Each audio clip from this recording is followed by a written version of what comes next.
Well, I'm George Ferguson. I trained as an architect. I did eventually become the independent elected mayor of Bristol, but why did I get there? I felt that buildings aren't the solution in themselves as an architect, and I wanted to do something that really matters to people's lives. And I bought this building. It could have been demolished. It's a fantastic place to base the ideas that I have about community, about good food, about culture. I've got theatres, we have a little farm outside the city, we've got bakery, brewery, this shop, Sunday market, and I was keen to show people that there is a better life than the life that we're led to believe is the right one by politicians, that is all about international big trade treaties, and it isn't. What matters about life is our health, our mental and our physical health. And to me as an architect, that wasn't being dealt with by the professions, not by the big construction companies. And so I believe in hundreds of small moves making a better life for all. I believe very strongly in reinforcing local culture. So I started by putting a theatre in the building because I just thought we ought to bring some culture to what was pretty well a cultural desert in South Bristol.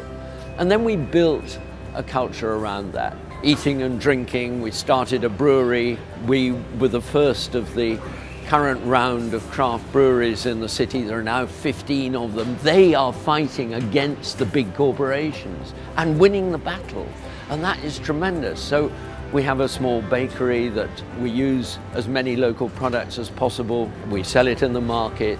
I think it's really important that people see these things happening rather than just buy them plastic wrapped. I think it's completely mad the way we are importing and exporting food right across the world, sometimes the same thing, while we've got wonderful land around our cities that is being stolen by the supermarkets and by the big corporations to a large extent, so that only a tiny proportion of what's grown in and around our cities actually comes into the city. So that is what I think we should be reversing, and that's what this is about. It's a demonstration.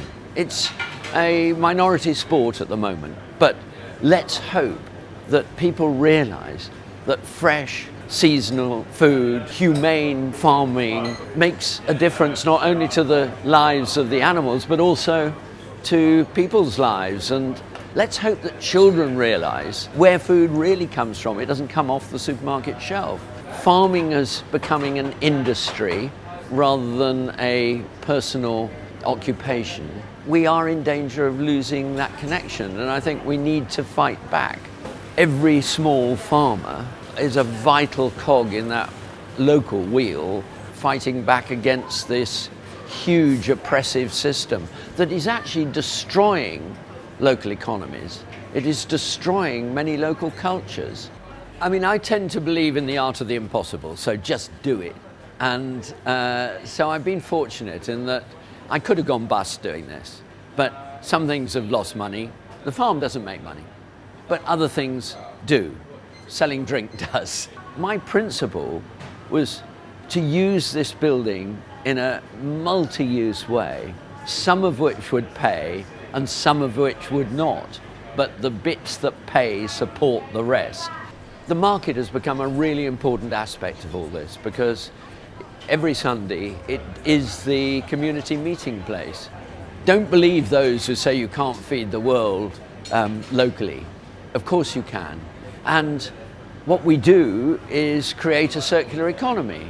So the food that comes to the farm goes to the kitchens. We have a product kitchen, we have a cafe bar kitchen, we have other kitchens, and the waste from those kitchens goes back to the farm, and we have no waste.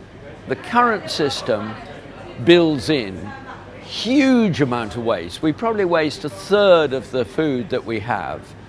We've forgotten about proper land husbandry, and we've forgotten that actually you grow much tastier, better food of all sorts by natural methods. I've seen so much land wasted I hate to see land covered in solar panels. Of course we need to move towards net zero, but we move towards net zero by having less transporting our food everywhere, and much better that we use our land to the maximum for growing food in a decent way, retaining our hedgerows, retaining the biodiversity on the land, which I believe is really important. Bees and butterflies. It makes farming a pleasurable exercise. What is pleasurable about over-mechanizing our farming and running it all by computer and by automatic machinery? And I honestly believe that as an island, we should be much, much more self-reliant than we currently are.